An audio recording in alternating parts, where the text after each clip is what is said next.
Yo, there was a, I don't know. Can I tell it? I'll tell it. All right. Okay. So, oh, this is going to be tricky. I got to cloud some of it or people figure out. Okay. So there was somebody who worked there when I worked there.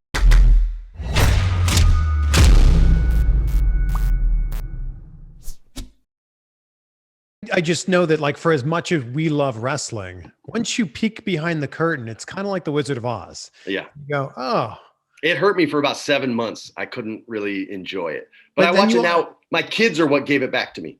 oh, okay. My Because daughter like when watches it. when you're working in on a movie or you're working on a television show, it's a very cohesive unit. Everybody's working together for the greater good of the show. Sometimes. Right, sometimes. But in wrestling, everyone's working for the greater good of themselves. But that's the job description. So that shouldn't be put on the wrestlers, right? Like they have to. It's when that philosophy that you just said is wrapped around everyone else in the company. And it is. And you're right. And the people that call them out on that are correct. That's the problem. That's the problem. I mean, it was a speed bump that I hit every single week when I worked there. And I was on the jet with Vince for every episode. I made every live show. I just didn't go overseas. That was it. And it would drive him nuts. But I was there all the time. I witnessed this stuff happen all the time. I saw people's careers get made and destroyed on a whim. I would fight sometimes, and Vince would laugh. He would, yo, there was a, I don't know. Can I tell it? I'll tell it. All right. Okay. So, oh, this is going to be tricky. I got to cloud some of it or people figure out. Okay. So there was somebody who worked there when I worked there. Oh, this is tough. And they took charge of another division within the company, one that Vince didn't care as much about. And I noticed that the product they were purchasing were simply old products that this person had done and then simply put a different name attached to the product. So it was basically selling his own stuff to the company. And I knew what their budget was, and it was a lot. So we'll just throw out a number, $20 million. Okay. Sure. And we're on the tarmac. And I said, Vince, this guy is just giving you stuff that it's already been rejected, and it's $5 million a pop. But that's $20 million, man. And he looks me dead in the face and he goes, Freddie, it's $20 million. Get on the fucking plane. And I literally was like, can I have his job, please? I have a bunch of scripts that sunk. Like, come on, man. What are you talking about? But his mind is wrestling all the time. Huh. His way to fix the problem is 80s Reaganomics, money.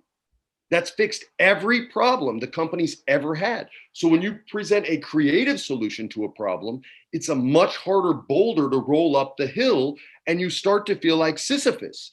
And it's not just that it's going to roll down. His story was he was cursed to roll it up, even though he knew it was going to roll all the way back down.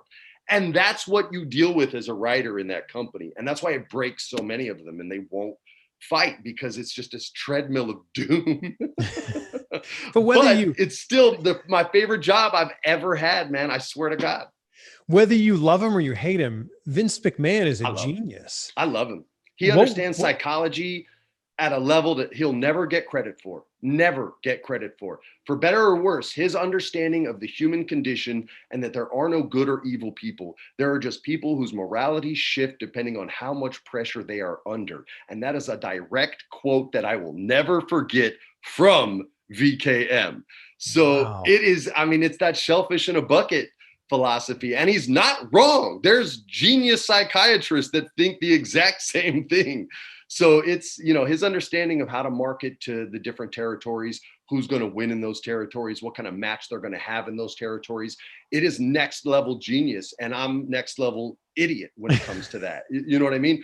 But his understanding of like acting and writing and those types of things is also locked into the 80s. So that's where he lacks, right? Like that's his shortcoming. So, and that's why you want balance in wrestling, right? Because you need those minds that can book and understand how to book, where this match will have the most impact, where it won't, why you can't have a steel cage every week, because it like all these philosophies are virtually impenetrable, but their lack of understanding of storytelling outside the ring is really where I think they struggle. And I think that's where most of the criticism comes from, except for the wrestlers that people just want to hate for whatever reason, legit or non-legit.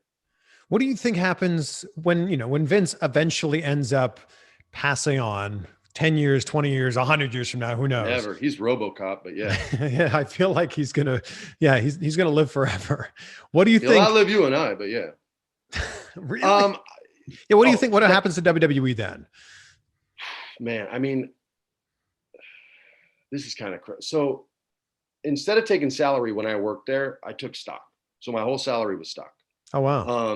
And we just sold it last year, like right before COVID. At like $45.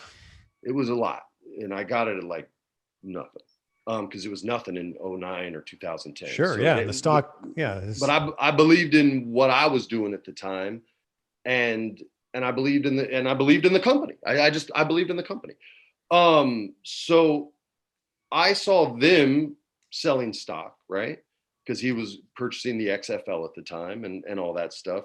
And so I thought they were getting ready to sell the company. I was like, yo, this might not be with their family in 10, 15 years. This may go to like when Fox bought the Dodgers, right? And then I saw Fox buy SmackDown.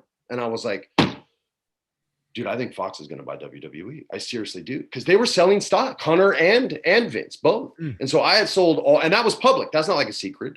And so I sold all my stock and cashed out, and then just kind of like sat back and waited. So half of me thinks that Hunter will take over, which would be good for the business, even though I wasn't Hunter's favorite person. And we didn't see eye to eye on a lot of things. His mind for wrestling was sick. Like, even if I disagreed with him, I still was like, yeah, that's a really good idea. I just would rather do mine. You know what I mean? Like, so we just liked our own shit more. But he can do everything. He can book, he can write, he can act, he can conceptualize just ideas, like how do you come up with the Fiend? You know what I mean? Like Bruce Pritchard had to conceptualize it, or Bray somebody had to conceptualize it before anything was ever written. Hunter can do that. He can write, he can wrestle, he can teach, not tell, teach. And again, this is somebody who probably doesn't even like me that much, but I'll still say great things about it because it's true. Like I've watched him do it backstage. I've seen him show guys how to work their way through promos. I've seen him work with the women in such a respectful way. So if he takes over, I think the wrestling business would be in the perfect hands. And I think you would start seeing much more of the television promises you get, right? Like when the McMahon family says, oh, we're going to listen to the fans. No, they're not. That's just a promo. But when Hunter's there, he already knows what y'all want, and he's going to be more able to give that to you. If it doesn't go that way, if it does go by the way where like a conglomerate buys it, like a Rupert Murdoch or a Fox, then it's done. It is done. And that product will suffer the same way the Dodgers sucked, because it's just an acquisition. It's not something they care about. It's simply a business acquisition. It's why when basketball teams get sold all these new billionaires, it's a toy to them. It's not something they care about. It's not like the Buss family, right? Like Jeannie Buss, that's her life. Like the Lakers are her life. She's not selling the Lakers. Like that's not going to happen because she cares about it. It's like the McMahon family. So if they're not connected in some way via marriage or blood, then I don't see it doing well. Because once it's corporate ownership, I mean, it's hard enough to make wrestling in a publicly traded company when you have shareholders to deal with. You know what I mean? There's a reason that it's licensed to USA and they don't own it. That means that they kind of own, WD sort of owns them in some respect. Like they're not beholden to notes the way a television series is. Yeah. Like USA can't say, we'd really like to see a story. Like it doesn't matter what you want. Like to quote The Rock, it doesn't matter what you want because it's just licensed and someone else will buy it. So, and they need content. So it's a tricky thing, and it's a huge show for them because it's non-union, it's not SAG. So they don't have to deal with any of that. Like they just have the licensing rights to air a show where all the suits make more money than everyone else. And that's every business, but that's another. You're clearly still super passionate about wrestling. I love wrestling. What made you quit? There was a show called, I think it was called Tough Enough, and they tried to bring it back, and Stone Cold was a judge. And there was a mom that wanted to be a wrestler, and she said she was doing it for her kids. And Steve Austin said, that's bullshit. He said, you know how many times I won Father of the Year? And he put a big goose egg up. And I was watching that show in the writer's room. And I stood up and I walked to Gorilla and I gave Vince my 2 weeks and said, I'm trying to win Father of the Year, man. I can't work here anymore. And he said, what? Talk to me after the show. And I talked to Stephanie after the show. He got in the limo and was flying back to Stanford, and I was flying back to LA. And I let her know, and she was like, man, we were about to give you SmackDown, and you were going to be the head writer. She's like, I can't believe, and she was disappointed, you know? And I was like, look, I love you guys, but I'm a dad and I'm out. And that was that. And I quit and I never looked back. There's times that I see wrestlers and I go, man, I could write for them so well. But you have to give, in order to work in the wrestling business or be successful, you have to be willing to give everything. It's commitment. It's all your time. It's all your energy. I mean, I've written a couple sneaky things for friends that have gotten on, you know what I mean? So over the last few years, and I just say, hey, tell them you wrote it, and, get yourself over and do your thing. And I've seen it on TV and been like, oh, well, I kind of screwed it up, but yeah, okay. I see what they're trying to do here, but I could never, it wouldn't have ever been as good as if I had written it and I was in Stanford taking the train up like I did every day from New York and taking that train back every day home. I mean, 5 days a week. I took the train from Manhattan to Stamford, Connecticut, there and back. And on that train, I would just put on headphones and I would write wrestling. Well, and I would get home and I would write wrestling.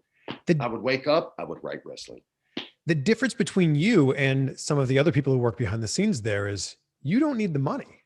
But that's why your wife are fine. Other people, it's a job for them. Yeah. And they have to protect themselves. And that's why they can't. So it's not just on them. You know what I mean? Like it is, but I just want people to have an understanding as to why they don't shout as loud as the people on the internet shout. Because the people on the internet don't have to take care of their kids with a check that comes from WWE. Yeah. And these people do. So when you get told no, you go, okay, yeah. And that was one of the reasons that Stephanie told me I should work for her dad. She's like, you'll say no, but you'll have an answer. Yeah. You'll say this sucks, but you'll have a fix and you won't be scared to do it. And she was right. Yeah. And she encouraged me to do that. She said he needs those voices. He needs voices that argue shit. Him and Pat used to argue back and forth all the time, and they made great wrestling, Freddie. So don't be afraid to do this. She's really the one who empowered me the most to do that before anybody else said, hey, make sure you believe in your ideas. That was all Steph. Because I probably would have shown him uber respect, which I did, but uber, like where it's too much respect, right? Right. And Steph got me hot to that. She's like, no, don't do that. Be yourself, be real, talk to him the way you talk to me, and I think you'll do well. And she was dead on.